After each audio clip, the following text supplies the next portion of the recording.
Hello guys, स्वागत है आपका सिटीजन सी चैनल पर। और आज आप देखने वाले हो 1993 में आई हॉरर एंथोलॉजी बॉडी बैग्स का ब्रेकडाउन, जिसमें 3 स्टोरीज हैं और तीनों ही खास हैं क्योंकि इनके डायरेक्टर हैं जॉन कारपेंटर और टोबी हुपर। हॉरर फैंस के लिए ये काफी स्पेशल मूवी है। अगर आप ये एक्सपीरियंस मिस करना नहीं चाहते तो मूवी देख लेना। वीडियो के एंड में मैं आपको इंटरेस्टिंग फैक्ट्स भी बताऊंगा, तो अब ज्यादा देर ना करते हुए जल्दी से स्टोरी स्टार्ट करते हैं।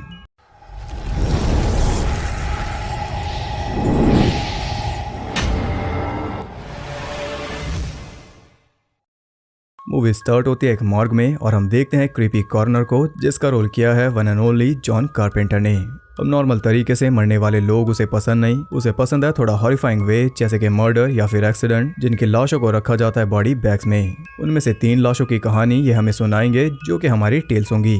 तो पहली टेल का नाम है द गैस स्टेशन और इसके डायरेक्टर हैं जॉन कारपेंटर।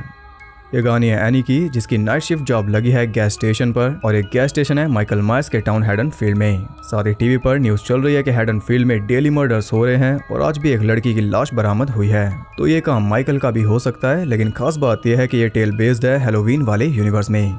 खैर, वहां पहुंचने per day worker bill any को सारा काम समझा रहा था, जो कि उसे आराम से समझ आ गया क्योंकि पहले भी एक गैस स्टेशन पर ही काम करती थी। बिल ने उसे सभी जगह की चाबियां दे दी, साथ ही अपना नंबर भी, ताकि जरूरत पड़ने पर वो इसे कॉल कर ले क्योंकि टाउन में एक किलर खुला घूम रहा है। अब बिल के जाने के कुछ देर बाद एक अजीब सा कस्टमर वहाँ आ गया, जो कि है लेजेंड वेस क्रेवन। उसकी बातों से एनी को उस पर शक हो रहा था, लेकिन वो भी जल्दी सिगरेट लेकर वहाँ से चला गया। उसके जाते ही एन को नींद आने लगी, इसलिए वो बाथरूम में जाती है और इसी बीच एक और कस्टमर पीट वहां पर आ गया, जिसका रोल किया है डेविड नॉर्टन ने, जिन्हें आपने देखा था an American werewolf in London में। एनी से बातें मारकर वो भी चल दिया, लेकिन जल्दबाजी में उसका क्रेडिट कार्ड वहीं पर रह गया। एनी उसे देने बाहर जाती है, लेकिन वो तो निकल गया और अब ये भी अंदर नहीं जा पाएगी क्योंकि कैबिन लॉक हो गया और चाबी अंदर रह गई। वो सोच में पड़ी हुई थी, तब एक अजीब सा आदमी उसके पास आ गया, जिसे देख एनी की हालत खराब हो गई। वो उससे बाथरूम की चाबी मांग रहा था, जो कि कैबिन के अंदर थी। हड़बड़ाहट में वो मेन शॉप में जाती है एक्स्ट्रा चाबियां ढूंढने, और वहां उससे एक एम्प्लॉय की फोटो गिर जाती है, जिस पर वो ज्यादा ध्यान नहीं देती, लेकिन हमने तो दे दिया। वो एम्प्लॉय है हमारे सैम रेमी और इनका नाम भी बिल है। अब अगर आप ध्यान दो तो एन ने जो शर्ट पहनी है उस पर लिखा है जॉन, जो कि जॉन कारपेंटर ने अपना ही रेफरेंस दे दिया। वहाँ से मास्टर की लाकर वो कैबिन में जाती है और उस कस्टमर को दे देती है बाथरूम की चाबी, जिसे लेकर वो भी चल दिया और तब जाकर उसकी जान में जान आई। तभी वहाँ आ जाता है गेंट नाम का आदमी अपनी गर्लफ्रेंड के साथ। उसे भी बाथरूम में जाना था, इसलिए एनी उसे कहती है कि एक वियर्ड आदमी भी अंदर मौजूद है, उसे भी थोड़ा चेक कर लेना। ये सुनकर वो गुस्से में जाता है, लेकिन वापस आकर बताता है कि वो तो आराम से बाथरूम में पड़ा है। उनके जाते ही एन खुद चेक करने बाथरूम पहुंच गई, जहां दीवार पर एक टेरिबल पेंटिंग बनी हुई थी, जिसे देखकर वो डर के मारे जल्दी से बाहर निकल आई और तभी गैरेज में मौजूद ट्रक अपने आप ही लिफ्ट हो गया। यानी कि कुछ तो गड़बड़ यहाँ जरूर है। कैबिन में जाने पर फोन भी नहीं लगा, जिससे टेंशन और भी ज्यादा बढ़ गई। तब एक टूल लेकर वो खुद ही चेक करने जाती है तो गैरेज में उसे मिलता है वही वियर्ड आदमी, लेकिन वो तो कब का मर चुका। ये देखकर उसके होश उड़ गए क्योंकि वो तो इसे ही किलर समझ रही थी। खुद को संभालते हुए कैबिन में जाकर उसने बिल को फोन लगा दिया, जो कि मेन शॉप में ही बज रहा था, और बिल ने फोन उठा भी लिया क्योंकि वही किलर है। उसने असली बिल को मारकर उसकी जगह ले लिया आज रात के लिए, और अब ये मारेगा एन को। ये बात एन को पहले पता चल जाती अगर वो ध्यान दे देती बिल की फोटो पर। खैर, उसे अपनी तरफ आते देख एन 911 को कॉल करती है, लेकिन फिलहाल इससे काम नहीं चलेगा क्योंकि किलर कैबिन तोड़ने में लग गया। तब वो जल्दी से अंदर जाकर हथियार ढूंढने लगी, लेकिन लॉकर में उसे मिली असली बिल की लाश। इतने में कांच तोड़कर किलर अंदर आ चुका था। अब वो दरवाजा तोड़ रहा था, तब एन ने एक स्टूल से हमला करके उसे शांत कर दिया। इसके बाद एन वहां से निकल गई। तभी किलर भी बाहर आकर खुद ही बेहोश हो गया, इसलिए वो थोड़ी राहत की सांस ले रही थी, लेकिन वो फिर से उठकर उसकी तरफ बढ़ने लगा। तब वो गैरेज में खड़े ट्रक के जरिए वहां से निकल रही थी, लेकिन उसे लिफ्ट करके किलर ने उसे रोक दिया और अब तो वो फंस गई। किलर उसकी जान ले लेता, लेकिन तभी उसे रोक देता है पीट, जो कि आया है अपना कार्ड वापस लेने। कोशिश तो उसने पूरी की, लेकिन किलर ने उसे तुरंत ही बेहोश कर दिया। अब वो बढ़ रहा था एन की तरफ, लेकिन बदकिस्मती से वो फिसल कर गिर गया और इसका फायदा उठा लिया एन ने। लिफ्ट को नीचे करके उसने किलर की चटनी बना दी। यहाँ उसका खेल खत्म हुआ और कुछ इस तरह ये पहुंचा मॉग में। भले ही हेडनफील्ड में कितने ही किलर आ जाएं, लेकिन नाम तो वहाँ एक का ही चलता है, यदि फर्स्ट टेल।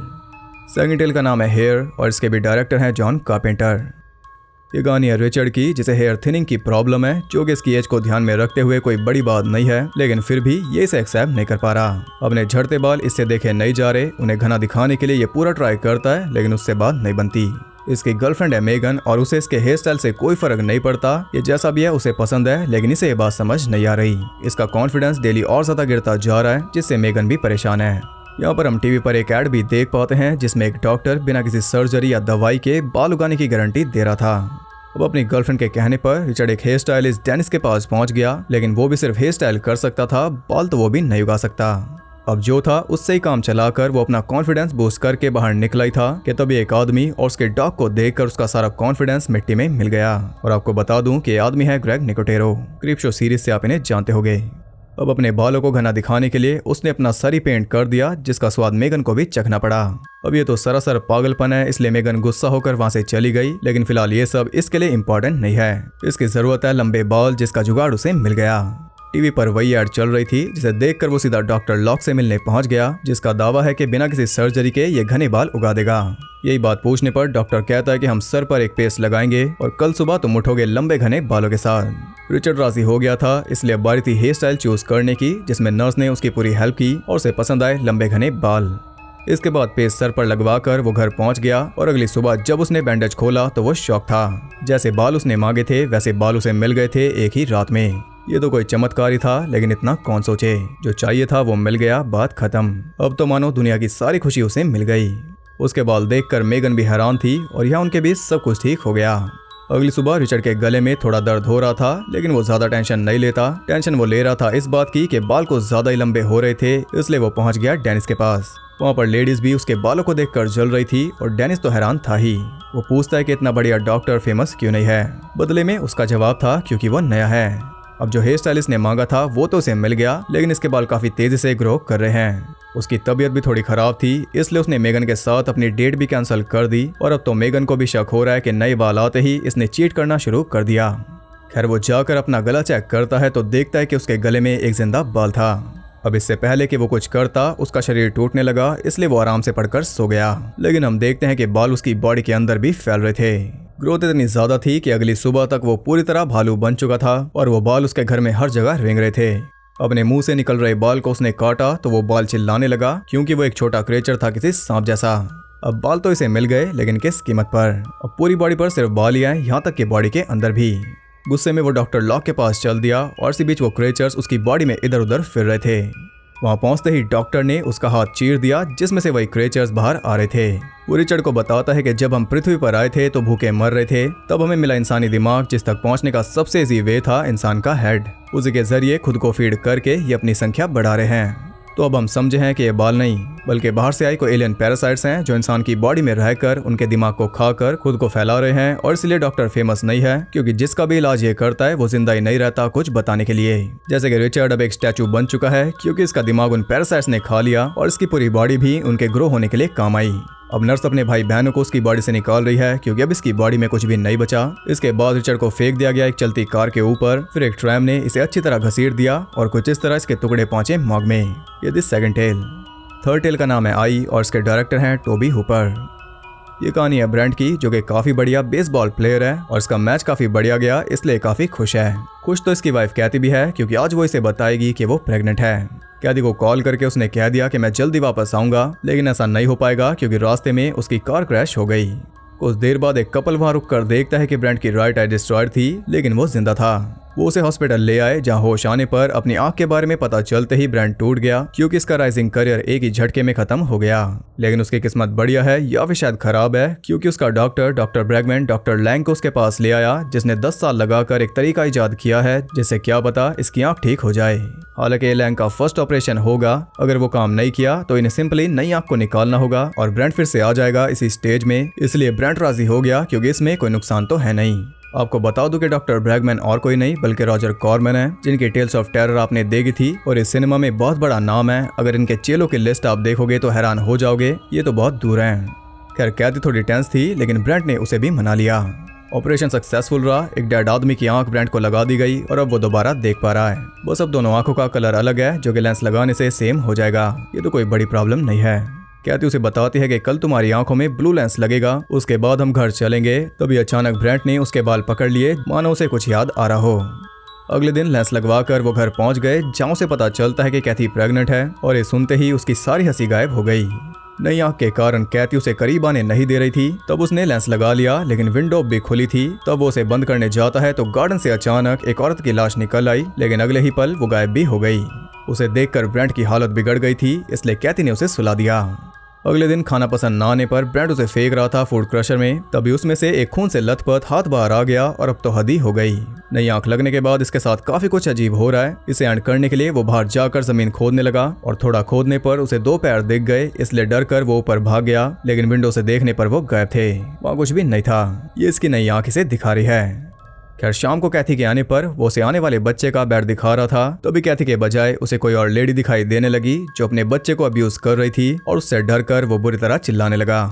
उसे थोड़ा शांत करके कैथी डॉक्टर लैंग को फोन लगा रही थी, लेकिन ब्रेंट अब बेटर फील कर रहा था, इसलिए उसने खुद ही मना कर दिया। और बेटर फील करने के लिए वो कैथी से हेल्प मांग रहा था, जो कि वो कर भी रही थी, लेकिन तभी उसे कैथी की जगह एक कटी फटी लाश दिखाई देने लगी, जिसे देखकर डरने के बजाय वो और वाइल्ड हो गया। कब उसे बाहर होकर वो उसे ब्रूटली हरास करके बाइट कर रहा था, इसलिए कैथी वहां से चल दी। तभी ब्रेंट होश में आ गया। अगली सुबह कैथी देखती है कि ब्रेंट बाइबल पढ़ रहा था, वो भी खुद को शांत करने के लिए, क्योंकि फिलहाल उसकी हालत ठीक नहीं। कैथी के कहने पर वो जाता है डॉक्टर लैंग के पास, जो उसे बताता है कि ये आंख है जॉन रैंडल की। वो एक क्रिमिनल था जिसे डेथ पेनल्टी मिली थी और अब उसी की आंख इसके अंदर है। रैंडल लड़कियों को किडनैप करके उन्हें मारता था और उसके बाद रेप करता था उनकी लाशों का। बाद में बॉडी के पीसेस करके या तो वो फूड क्रशर में डाल देता या फिर उन्हें दफना देता जमीन में। उसकी इन हरकतों की वजह बताई गई थी उसकी मॉम, जिसने बचपन में उसे काफी अब्यूज किया था। तो अब वही सब ब्रेंट को दिख रहा है, क्योंकि रैंडल इस पर हावी हो रहा है। अभी आधा ब्रेंट और आधा रैंडल है, लेकिन जल्दी ये पूरा रैंडल बन जाएगा। खैर कैथी जब घर वापस आती है तो ब्रेंट खुदाई में लगा हुआ था, क्योंकि वो इसी की कब्र खोद रहा है। उसने कैथी पर हमला बोल दिया, इसलिए कैथी जान बचाकर भागी, लेकिन जॉन ने आखिर में उसे जकड़ लिया। वो उसे सब कुछ बता रहा था कि अब मैं जॉन रैंडल हूँ, ना कि ब्रेंट। वो उसे मार देता, लेकिन कैथी उसे याद दिला रही थी कि असल में वो ब्रेंट है, और उसकी बातों से कहीं ना कहीं ब्रेंट ट्रिगर हो गया। किसी तरह खुद पर काबू करके वो रैंडल की आंख को स्टैब कर देता है, जिससे रैंडल के साथ साथ वो खुद भी मारा गया। इस तरह ये बॉडी पहुंची मॉर्ग में।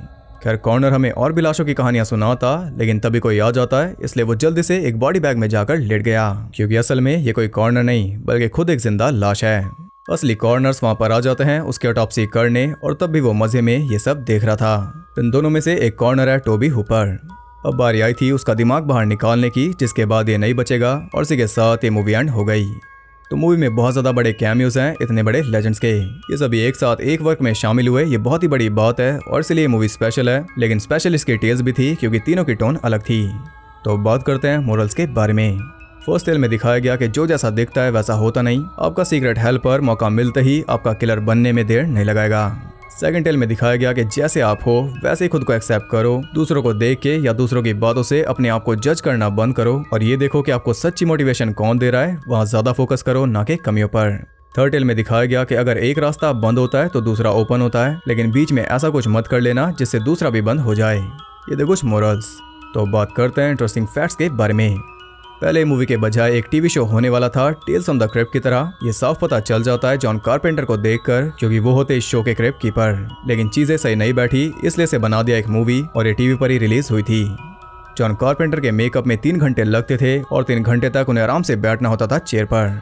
हेलरेजर के डायरेक्टर क्लाइव बार्कर को भी एक रोल ऑफर किया गया था, लेकिन वो बिजी थे।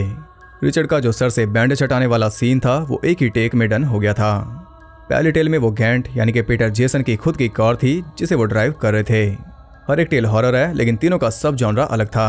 पहली टेल है स्लैशर, सेकंड है ब्लैक कॉमेडी, और थर्ड है साइकोलॉजिकल थ्रिलर, और जो मॉग वाला सेक्शन है वो भी है ब्लैक कॉमेडी। पहली टेल को पूरी तरह रात में शूट किया गया। सेकंड टेल वाली दोनों ही एक्ट्रेसेस पहले म्यूजिशियन थी, मेगन यानी कि शीना ईस्टन, और नर्स यानी कि डेबी हैरी। डेबी हैरी एक और एंथोलॉजी में नजर आई थी, और वो है tales from the dark side, जिसकी वीडियो आपको चैनल पर मिल जाएगी।